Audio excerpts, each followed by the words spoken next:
Olá pessoal, sou o professor Pedro Paulo, professor da Secretaria Estadual de Educação do Rio de Janeiro, e essa é a aula de Ciências do 4º bimestre do 9º ano do Ensino Fundamental. Você já percebeu a variedade de seres vivos que temos em nosso planeta? Estimativas de cientistas dão conta de que teríamos cerca de 8,7 milhões de espécies de seres vivos no planeta. Desses, só foram descritos 1,2 milhões de espécies. Se considerarmos nessa conta as espécies que foram extintas ao longo da história, temos um número ainda maior de formas de vida. Mas como será que essa variedade de seres vivos surgiu? De onde vem essa variedade de formas e modos de vida tão diferentes? Muitos cientistas têm tentado responder essa questão. E nessa aula nós falaremos um pouco sobre esse assunto, abordando as teorias evolutivas. As primeiras explicações sobre o surgimento da vida e da variedade de seres vivos tiveram um cunho mítico ou religioso. Praticamente em todas as culturas encontramos mitos de criação que atribuem o surgimento da vida a um deus ou a deuses, que criaram os seres vivos. Essas teorias criacionistas tem uma ideia de que a natureza é fixa e que os seres vivos surgiram tal qual eles são hoje. Não há um processo de mudança dos seres vivos. As espécies seriam imutáveis e criadas de acordo com um projeto ou função pensada por um deus ou pelos deuses. Por isso, essas ideias são chamadas de fixistas, pois não admitiam a mudança que ocorre na natureza. Mas, antes de seguir com essa aula, eu gostaria de deixar claro que eu não estou colocando em questão a sua fé, a sua religião, seja ela qual for. Essa é uma aula de ciências, e a ciência é uma forma de pensar que segue o método científico e se baseia em experimentos e evidências. A ciência não é dona da verdade absoluta.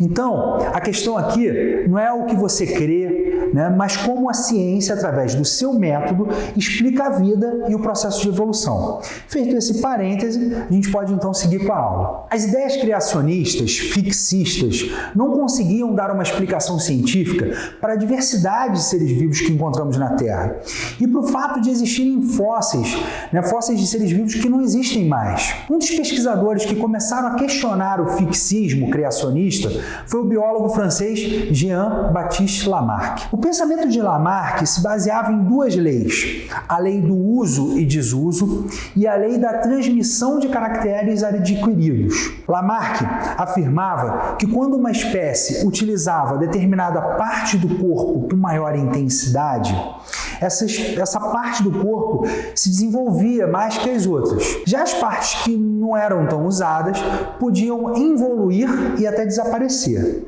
A esse fenômeno ele chamava de lei do uso e desuso. Lamarck ainda defendia, através da lei de transmissão dos caracteres adquiridos, que essas características adquiridas pelo uso poderiam ser transmitidas para as novas gerações, com o passar dos anos. Segundo suas teorias, as girafas tinham um pescoço grande, pois tinham a necessidade de alcançar folhas mais altas nas árvores.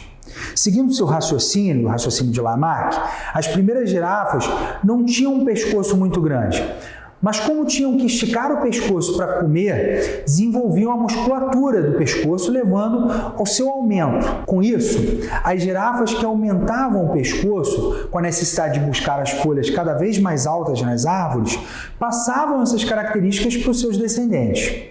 Dessa maneira, ao longo de sucessivas gerações, as girafas pescoçudas se tornavam mais adaptadas ao ambiente. Embora Lamarck tenha méritos em sua pesquisa, elas apresentavam algumas falhas.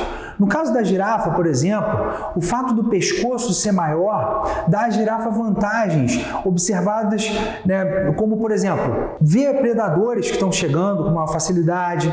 As girafas machos brigam pela reprodução utilizando o pescoço, batendo uma nas outras. Ou seja, o pescoço alto não é pelo esforço da alimentação, mas pela vantagem que esse pescoço dá à girafa. Se as teorias de Lamarck estivessem corretas e essas características fossem transmitidas, eu poderia, por exemplo, fazer bastante musculação até ficar com o braço bem forte. E assim meu filho nasceria com o braço um pouquinho mais forte que eu. Se meu filho fizesse musculação também, meu neto nasceria mais forte e assim por diante. E a gente sabe que isso não está correto, isso não é possível. Então podemos dizer que Lamarck acertou ao compreender que as espécies não eram imutáveis e que se adaptavam ao meio em que viviam, né? E também acreditar que os fósseis eram um registro da evolução dos seres vivos. Mas ele errou ao afirmar que as características são adquiridas pelo uso e que durante a vida podem ser transmitidas aos descendentes através desse uso. As teorias evolutivas ganharam força e passaram a ser de fato consideradas com as pesquisas de Charles Darwin, um naturalista inglês que estabeleceu os principais mecanismos através dos quais qualquer espécie, inclusive o homem, evolui a partir de formas mais simples, pela necessidade de melhor adaptação ao seu ambiente. Sua teoria, conhecida como darwinismo, foi publicada em 1859 no livro A Origem das Espécies. Esse livro mudou a história da biologia enquanto ciência e a visão do mundo e sobre os seres vivos.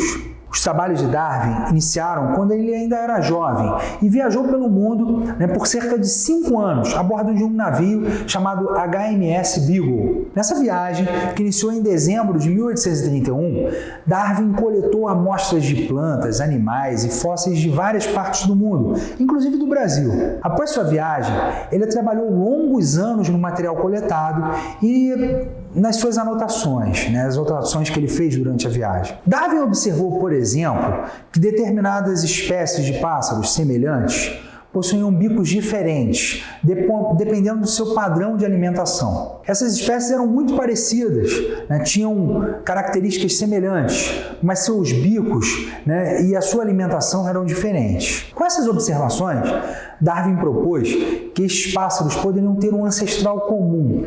Ele entendia que todos os organismos descendem de ancestrais comuns e que estavam em constante evolução. Darwin observava populações. As populações são conjuntos de indivíduos da mesma espécie que vivem em um determinado local. Ele percebia que dentro dessas populações existiam variações entre os indivíduos, características ligeiramente diferentes. Ele observou também que determinadas características tornavam indivíduos mais aptos, dando vantagem à captação de alimentos, por exemplo, ou à reprodução. Outra observação feita por Darwin foi que as populações em geral produzem muitos descendentes, muitos filhotes, mas somente alguns desses filhotes sobrevivem. E, em geral, essas populações se mantêm com o mesmo tamanho ao longo do tempo. Ele percebeu que isso ocorria porque muitos filhotes morriam no início da vida, fruto de uma seleção, e que os mais adaptados àquele ambiente sobreviviam. Na natureza, há uma disputa pela vida, fazendo com que, no caso desses descendentes, os mais aptos sobrevivam e os menos aptos morram. Dessa maneira, ao longo de gerações, o processo de seleção faz com que determinadas características sobressaiam sobre outras. Pode ser que no exemplo desses filhotes que eu estou dando, você esteja pensando apenas em força, ou os mais fortes vencem. Mas não é isso que acontece, e mesmo não era isso que Darwin pensava. Ser mais adaptado nem sempre quer dizer ser mais forte. Por exemplo, um determinado filhote pode ser mais adaptado simplesmente por ter uma cor que esconde melhor esse filhote dos predadores. Darwin acreditava que as espécies viviam em constante luta, de modo que só sobreviviam os que melhor se adaptavam e que tinham maior capacidade de se reproduzir. Quando uma característica torna um indivíduo mais apto a sobreviver em um determinado ambiente, essa característica é selecionada e se torna predominante naquela população. A essa ideia de seleção dos mais aptos, Darwin chamou de seleção natural. Vamos pegar um exemplo que foi estudado por Darwin. Nas Ilhas Galápagos, um arquipélago do Oceano Pacífico, Darwin observou a presença de tartarugas gigantes. Nessas ilhas existiam espécies diferentes de tartarugas com características diferentes. Dependendo da ilha em que viviam, essas espécies podiam ser diferentes, as espécies de tartarugas gigantes. Uma espécie de tartaruga tinha o casco ligeiramente mais achatado, com formato de célula. Esse casco permite que essa tartaruga movimente um pouco mais o seu pescoço e que também esse pescoço é um pouquinho mais longo. Essa pequena diferença faz com que essa tartaruga consiga se alimentar de arbustos mais altos, que nessa ilha eram predominantes. Em outra ilha, onde a vegetação é mais densa, com disponibilidade de alimento em locais mais baixos, as tartarugas gigantes possuem o casco arredondado e um pescoço menor. O que Darwin propôs? Foi que essas tartarugas gigantes possuem um único ancestral. Mas o que fez com que essa de pescoço mais longo e formato de cela, né, se tornasse dessa maneira? Nas ilhas mais áridas, onde só havia arbustos maiores, os filhotes daquele ancestral, que nasciam com o pescoço um pouquinho maior, tinham vantagem adaptativa sobre os que nasciam com um pescoço menor. Como se alimentavam com maior facilidade, sobreviviam por mais tempo e conseguiam se reproduzir mais vezes. Com o passar de muitos anos, essa característica passa a predominar na população, né, daquelas tartarugas ali. E como elas viviam em ilhas, né, elas eram separadas por essas ilhas, as tartarugas não se comunicariam com as tartarugas que foram submetidas a processo de seleção em outros lugares. E com o passar de muitos anos, essa seleção então geraria uma nova espécie, um pescoço maior. Embora Darwin tenha criado o conceito de seleção natural, ele não conseguiu explicar como surgiam as variações que seriam selecionadas e nem como ocorria essa transmissão dessas características ao longo dessas gerações. Naquela época, esses conceitos não eram conhecidos. E aqui nesse ponto, a gente junta um pouquinho a aula do bimestre passado, onde nós estudamos as teorias da hereditariedade de Gregor Mendel, né, com a aula de hoje. Somente com a descoberta dos trabalhos de Mendel e com o surgimento dos conhecimentos sobre genética e biologia molecular, foi possível explicar essa lacuna nas teorias de Darwin. A teoria que reúne as ideias de Darwin sobre a seleção natural com a genética de Mendel e as informações que nós temos hoje sobre o DNA e sobre a genética é chamada de teoria sintética da evolução. Hoje, entendemos que as variações surgem por mutações aleatórias nos genes e pela recombinação do material genético dos organismos. Hoje entendemos que as variações surgem por mutações aleatórias nos genes e pela recombinação do material genético dos organismos. E a seleção natural ela vai atuar sobre essas características novas que surgem, selecionando então ali os mais aptos.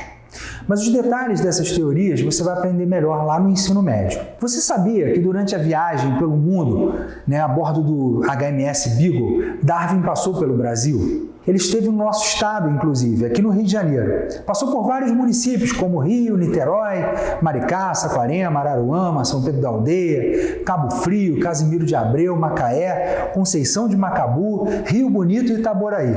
Nesses locais, Darwin pôde coletar espécies da nossa fauna e flora que utilizou em seus estudos. Se você tiver curiosidade sobre esse tema, visita sites que falem sobre a visita de Darwin, né, no Rio de Janeiro. Busque mais informações, você vai gostar de saber o que ele falou sobre a nossa natureza e sobre o nosso povo. Eu sou o professor Pedro Paulo e essa foi a nossa aula do quarto bimestre do 9º ano. Um forte abraço e até a próxima.